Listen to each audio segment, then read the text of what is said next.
From above, the Bijagos Archipelago looks like a paradise. 88 islands scattered across the Atlantic, white sand beaches, dense forest canopies, turquoise water stretching toward the horizon. This is Guinea-Bissau's coastline, one of West Africa's most remote and beautiful territories. But there's something you need to understand about these islands. Of the 88 islands, only 20 are inhabited. Another 20 see seasonal visitors.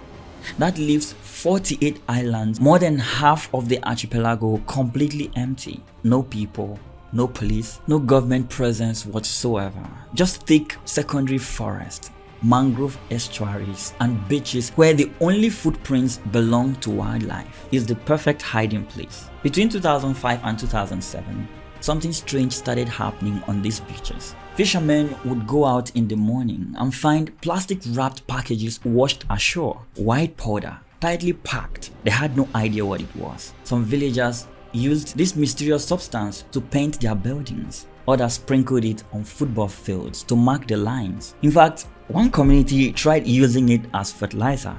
Well, it killed all their crops. Then, two men suddenly arrived by chartered plane. They were Latin American. They carried a suitcase containing about $1 million in cash. And they wanted to buy back the white powder that had washed up on the beach. That is when the fishermen realized what they had been handling: cocaine. The men took their drugs and left. The villagers took the money. Within weeks, people who had lived in mud bricks homes their entire lives were buying cars and building concrete houses. Word quickly spread across the islands. The white powder was worth more than anything they had ever seen. But this wasn't just a few lost packages from a cartel shipment gone wrong. This was the beginning of something much larger. This was the transformation of Guinea-Bissau into what the United Nations would soon call Africa's first narco-state. And the geography explains everything. The Bijagos sit approximately 50 kilometers off the West African coast, the closest African landfalls from Brazil. It is a 3,000 kilometer journey across the narrowest part of the South Atlantic, 4 to 5 nights by speedboat under darkness. Close enough to be practical, remote enough to be invisible, the archipelagos completely makes it nearly impossible to patrol. Spring tides create 5-meter differences in water levels, generating currents that only local fishermen understand. At low tide, vast areas dry out completely, creating shifting mudflats that modern navigation systems cannot map. There are no navigation markers. Depths recorded on charts are often wrong. Tidal creeks appear and disappear. Even if you wanted to patrol these waters, you would need resources that Guinea-Bissau simply doesn't have. And even with donated patrol vessels, international reports note that Guinea-Bissau's navy rarely patrols the Bijagos, leaving large stretches effectively unpoliced. For cocaine traffickers, the Bijagos Archipelago isn't just convenient. It is a 12,958 square kilometer blind spot in the global drug enforcement network. By 2007, the United Nations Office on Drugs and Crime estimated that 50 tons of Latin America cocaine were moving through West Africa annually. Much of it came through Guinea-Bissau's unguarded coastline. The wholesale value of this trade was approximately $1.8 billion, more than the country's entire annual GDP. So, cocaine, you see, wasn't just passing through Guinea-Bissau.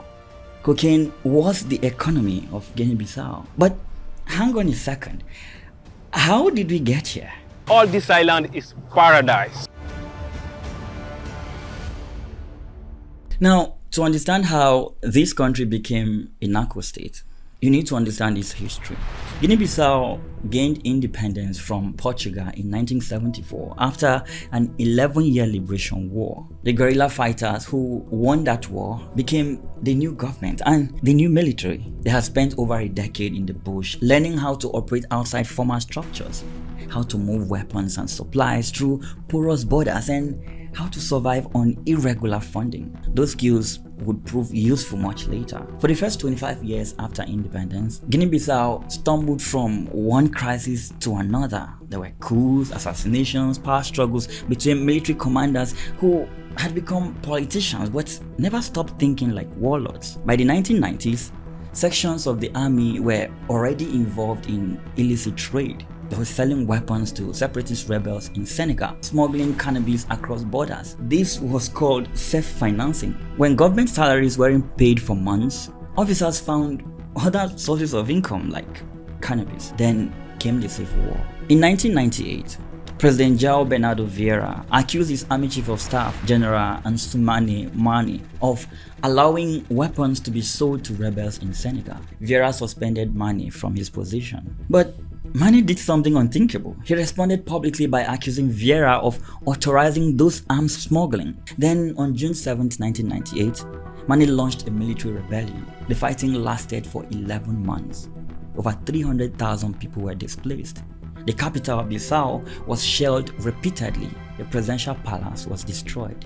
By the time all of this ended in May 1999, the country's institutions were effectively in ruins. But something else happened during this chaos. You see, evidence suggests that during the Civil War, key figures in Guinea-Bissau's military made their first connections with Colombian cocaine traffickers. Well, the exact details remain murky, but the relationships established during this period would shape the next 2 decades. When President Vieira returned from exile in 2005, Colombian traffickers were allegedly invited into the country with guarantees of protection. The boom that followed was immediate and quite visible. Yellow Hummers appeared on Bissau streets, driven by men locals called Os Barros, meaning the barons. Spanish-style villas were built along the mangrove coastline. There were convoys of black SUVs with tinted windows moving through the capital. The wealth was impossible to hide in a country where most people lived on less than $2 a day. Well,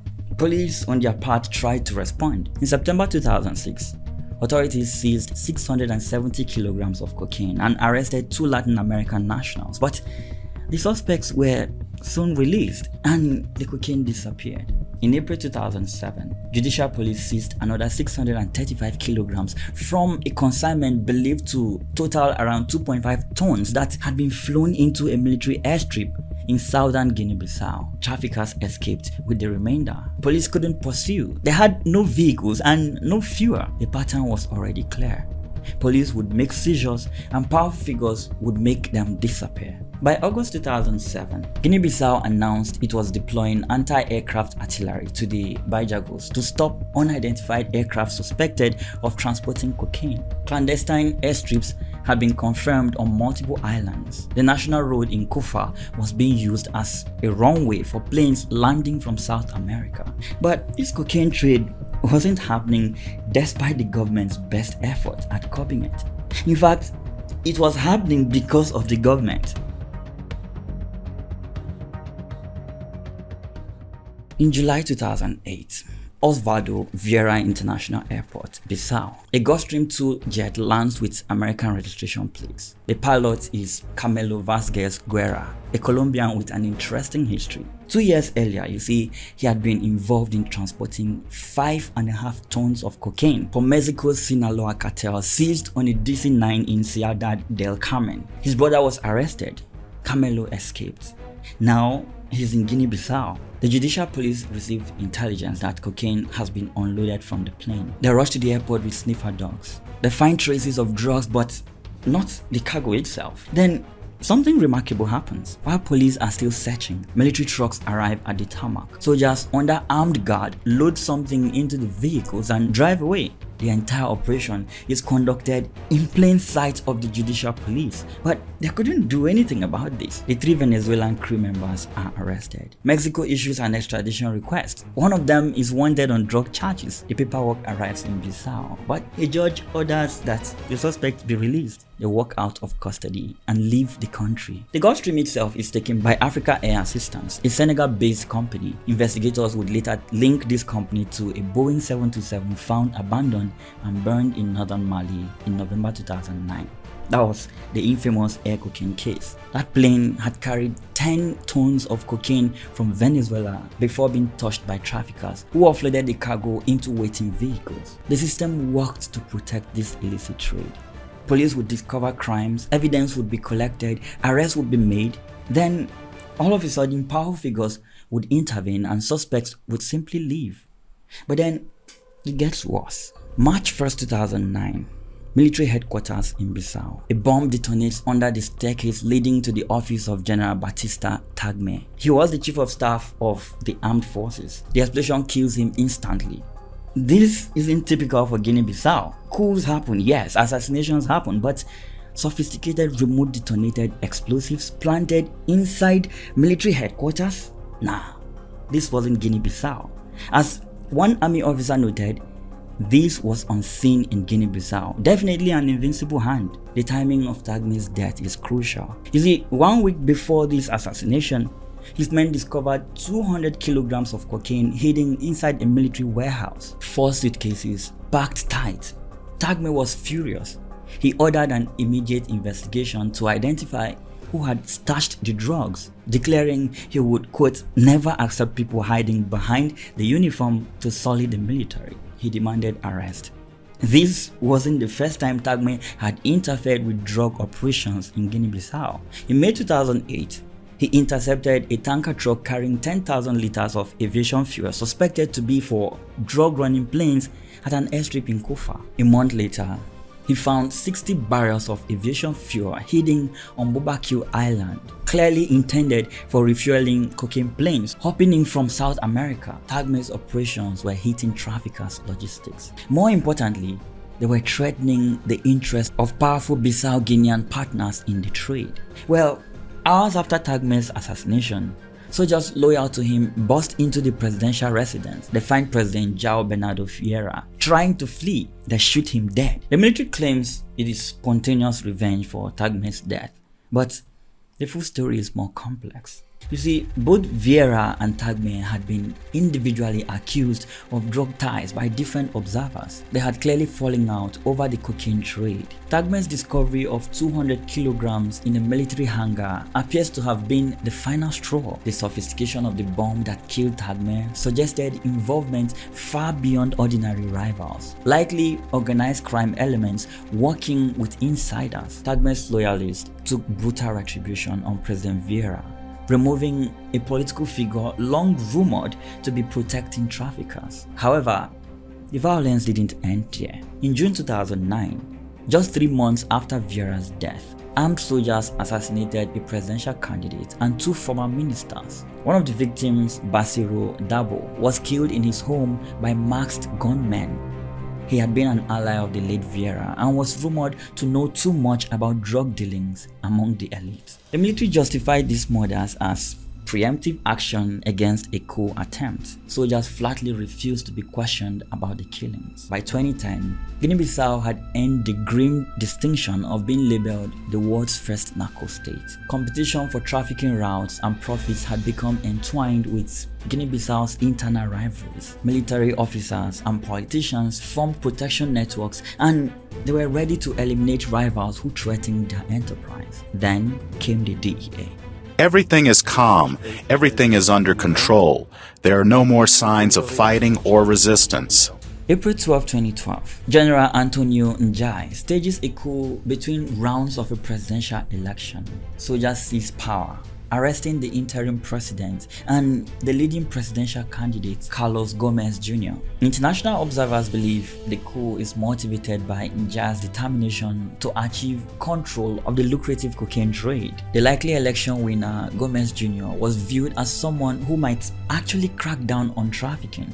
The United States Drug Enforcement Administration has been watching, and they have a plan. DEA agents begin running an undercover operation, posing as members of Colombia's FARC rebels seeking to trade arms for cocaine transit rights through West Africa. They identified their targets: Admiral Jose Americo Bobo Nachuto, head of Guinea-Bissau's Navy, and General Antonio Njai himself. On April 2, 2013, international waters off the West African coast, DEA foreign deployed adversary support teams lure Nachuto onto a yacht for what he believes is a business meeting with FARC operatives. He comes to negotiate a deal. He will facilitate multi-ton shipments of cocaine through Guinea-Bissau in exchange for $1 million per ton successfully transited. During the meeting, Nachuto remarks that the Guinea-Bissau government was weak following the recent coup d'etat, and that it was therefore a favorable moment for the proposed cocaine deal.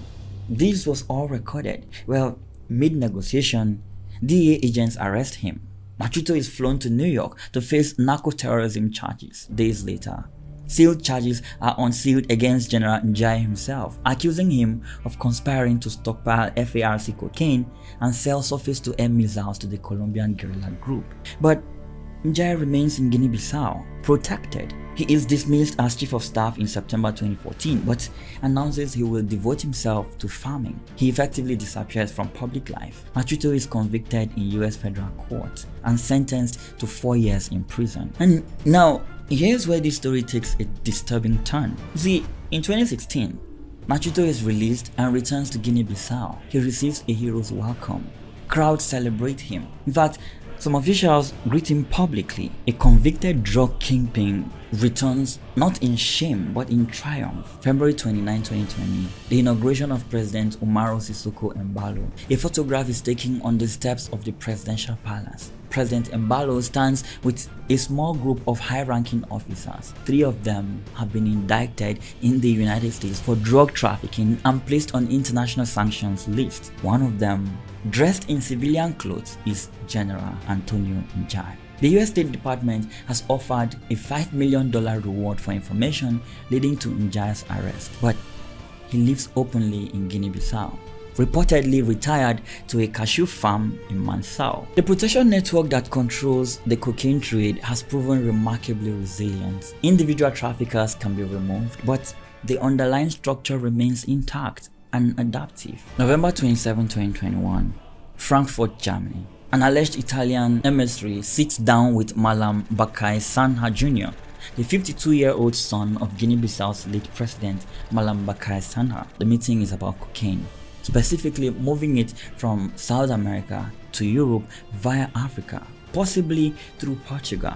Quote, "Maybe we can get something done before Christmas," the mafia contact suggests. Sanha Jr. replies, "That would be really good." The meeting is under surveillance as part of Operation Gentleman 2 by Italy's Cantazaro Anti-Mafia Directorate. Before the next meeting can occur, German police arrest Sanha Jr., but the story doesn't end there. Sanha Jr., known in Guinea-Bissau as Bakai Zino, had served in several government roles, including as his father's economic advisor. Now, investigators discover something extraordinary. He has been telling undercover DEA agents that he financed the February 2022 coup attempt in Guinea-Bissau. His goal was to establish what FBI agents would later call a drug regime and position himself for the presidency. In July 2022, Sanha Jr. is arrested in Dar es Salaam, Tanzania, alongside a co-conspirator. He is extradited to the United States. Court documents reveal he was operating as a leader in an international heroin trafficking conspiracy, importing heroin from Europe to the United States. He personally provided 4.7 kilograms of heroin as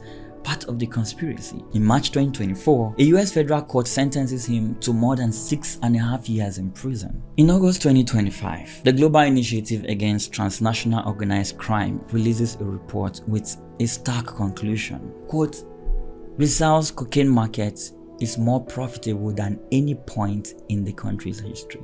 Intelligence from Guinea-Bissau's own state intelligence services confirms that Mexico's Sinaloa cartel manages the logistics of transporting large cocaine quantities to West Africa. But this cocaine flowing through Guinea-Bissau doesn't stay there. From the Bijagos, it moves north through Senegal to Mali, where some of it finances Al-Qaeda's affiliated terrorist groups in the Sahel region. Other shipments go directly by sea or air to Europe. Approximately 30% of Europe's cocaine currently routes through West Africa, and projections suggest this could rise to 50% by 2030. Guinea-Bissau remains desperately poor. Around 2/3 of the population lives under $2 a day. The country has experienced approximately 10 coups or coup attempts since independence. The protection network that controls the trade has proven more durable than any elected government in the country. In the Bijagos Archipelago, 48 islands remain uninhabited. No people, no police, no government presence. Just 12,958 square meters of the most valuable real estate in the global cocaine trade. Paradise and purgatory occupying the same space. And this is the story of Guinea-Bissau, Africa's narco archipelago.